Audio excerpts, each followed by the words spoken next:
তোমার যদি টার্গেট থাকে এসএসসিতে তুমি জিপিএ 5 পাবা, তাহলে আজকে এই ভিডিওটা তোমার জন্য। কোনোভাবে টানে মানে পাস, মোটামুটি ভালো রেজাল্ট, তারা এই ভিডিও না দেখলেও হবে।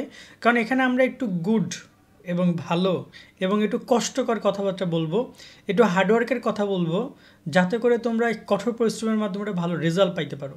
দেখো, পড়াশোনা সবাই করবে, সবাই ফাটায় ফাটায় পড়ালেখা করবে, কিন্তু ভালো রেজাল্ট তারাই করবে যারা একটু গুরুত্বপূর্ণ কৌশল, মাঝে মাঝে একটু পলিটিক্স করে, মানে রাজনীতি করে পড়ালেখার মধ্যেও, এবং জায়গা মতো গিয়ে গেমটা খেলতে পারে। এক্সাম সেন্টার 3 ঘন্টা, 3 ঘন্টার মাইন্ড গেম। তোমাকে এক্সাম সেন্টারে এক্সামিনার তোমায় কোশ্চেন করবে, তুমি লিখবা, কিন্তু সেটার প্রস্তুতি তুমি সেই শুরু থেকে নিচ্ছ। কিন্তু এখন ওই 3 ঘন্টা যদি তুমি ঠিকভাবে লিখতে না পারো, আলটিমেটলি তুমি কিন্তু রেজাল্ট জিরো। যাই হোক না কেন, কীভাবে তোমরা একটা ভালো রেজাল্ট, আই মিন A+ পাইতে পারো, সেটা নিয়ে আমরা আলোচনা করব। আমাদের টার্গেট জিপিএ 5, কোনোভাবেই আমরা একটা দুইটা সাবজেক্ট A+ মিস করতে চাই না। তোমাদের পরীক্ষা নিয়ে একটু আলোচনা করি, ডকুমেন্টারি ব্যাপারটা আসি। পরীক্ষা শুরু হচ্ছে আগামী 10 এপ্রিল। তো এখানে মোটামুটি কাজে রুটিন পারফেক্ট আছে, সমস্যা শুধুমাত্র ইংরেজির ক্ষেত্রে। আর রসায়ন মানে গ্রুপ সাবজেক্টে তেমন কোনো প্রবলেম নাই, সেটা বিজ্ঞান মানবিক ব্যবসা সবারই কম বেশি একটু বন্ধ রয়েছে, বাট বাকি বিষয়গুলো ঠিকঠাক রয়েছে। ওকে, এবার আসি যে তোমাদের যদি যেহেতু বন্ধ মোটামুটি কাজে রয়েছে, শুধু ইংরেজির ক্ষেত্রে আইসিটি ক্ষেত্রে বন্ধ কম, সো এই বিষয়গুলো তোমাকে মাথায় রাখতে হবে ফার্স্ট থেকে। এবার আসি একটু জিপিআই ক্যালকুলেশন নিয়ে কথা বলতে। তোমার টার্গেট রাখতে হবে জিপিএ 5, তাহলে তোমার কতগুলো বিষয় A+ থাকতে হবে। আমি চাই সবগুলো সাবজেক্টই তুমি A+ পাও, কিন্তু বাই চান্স লাকিলি দুইটা subject A-, A grade, B, C পর্যন্ত চলে আসে। হ্যাঁ, সি পাইলেও তুমি A+ পাবা, সি যদি থাকে, বি থাকে, তাও তুমি A+ পাবা।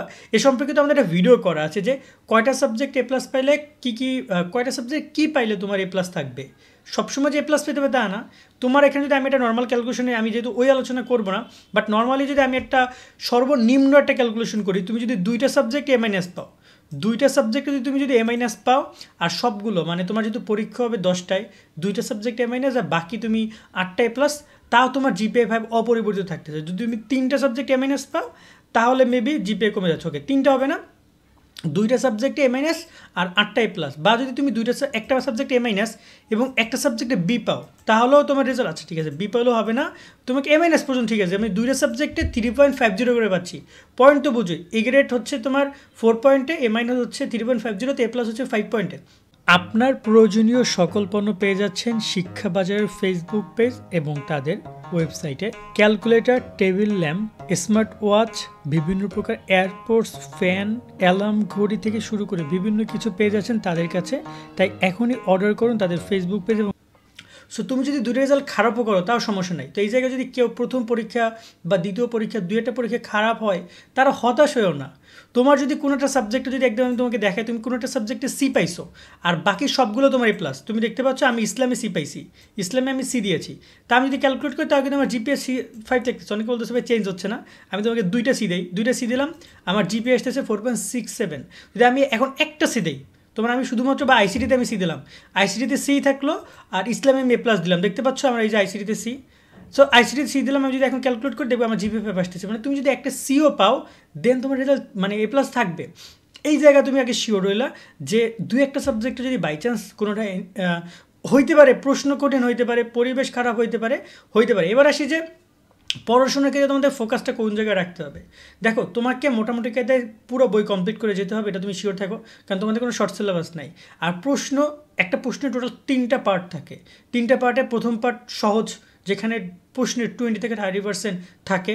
যারা মোটামুটি পড়াশোনা করে যায়, একটু পড়া যায়, যাদের একটু বই সম্পর্কে নলেজ থাকে, তারা ওটা অ্যান্সার করে দেয় এবং পাস করে ফেলে। আর বাকি 20 থেকে 30%, কোনো কোনো ক্ষেত্রে 40% মিডিয়াম কোশ্চেন থাকে, যার জন্য তোমাকে একটু হলে স্ট্রাগল করতে হবে। আর লাস্ট যে 30% থাকে, ওইটাকে বলা হয় A+-এর জন্য।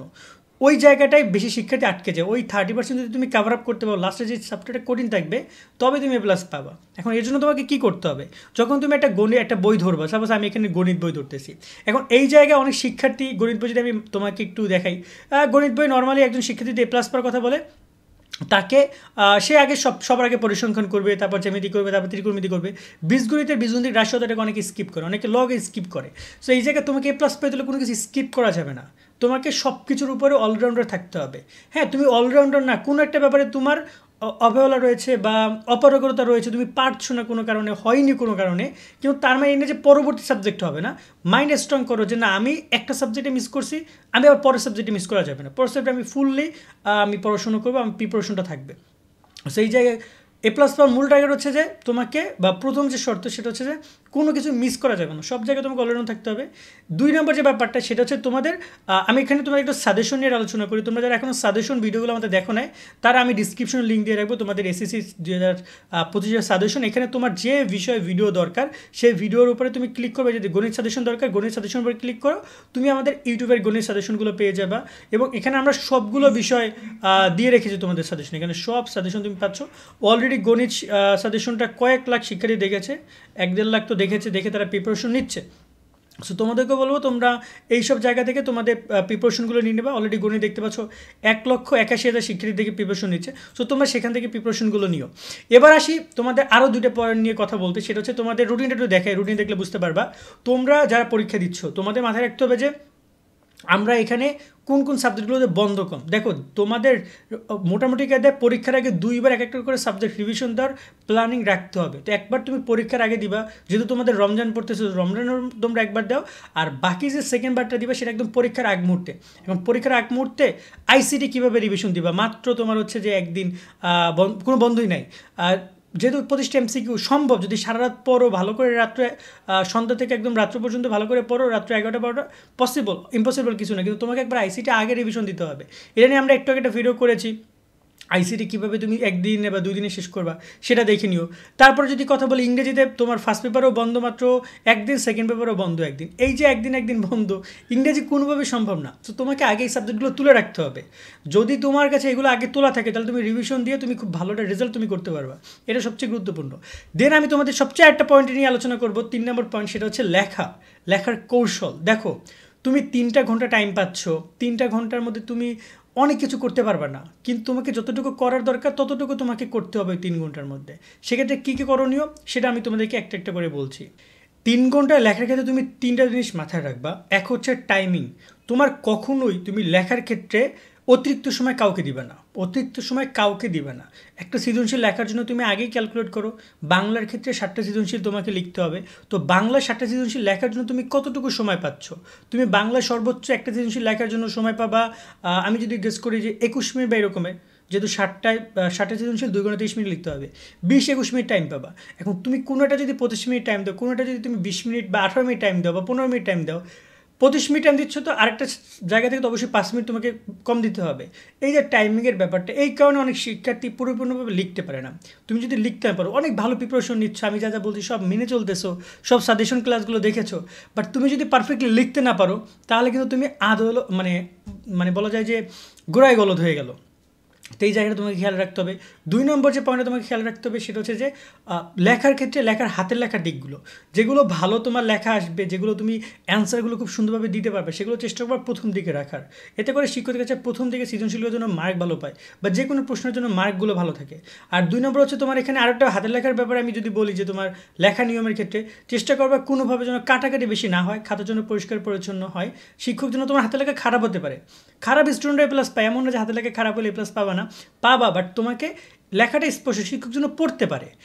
3 নম্বর লেখার ক্ষেত্রে একটা গুরুত্বপূর্ণ বিষয়, সেটা হচ্ছে যে লেখার প্রথম দিকে চেষ্টা করবা গুরুত্বপূর্ণ তথ্যগুলো ইনক্লুড করার, যাতে করে শিক্ষক প্রথম দিকে পড়ে তোমাকে জাজ করতে পারে যে কেমন। কারণ তুমি যদি সেই প্রশ্নের উত্তরটা ঠিকই লিখবা কিন্তু সবার মাঝখানে লিখছো বা শেষের দিকে লিখছো, শিক্ষক ওই পর্যন্ত পড়তে নাও পারে, ওই পর্যন্ত পড়তে পড়তে তোমার 10টা বানান ভুল দেখে ফেললো, হবে না কিন্তু। সো চেষ্টা করবা প্রথম দিকে তোমার পড়ার বা উত্তরটা টপিকটা রাখার, দেন তুমি আস্তে আস্তে এক্সপ্লেন করো, কোনো সমস্যা নেই। আরেকটা ব্যাপার হচ্ছে দৈনিক রুটিন। দৈনিক কত ঘন্টা পড়বা, এই বিষয় নিয়ে অনেক শিক্ষার্থী আমাদেরকে প্রশ্ন করো যে ভাই কত ঘন্টা আমাদের দৈনিক পড়া উচিত।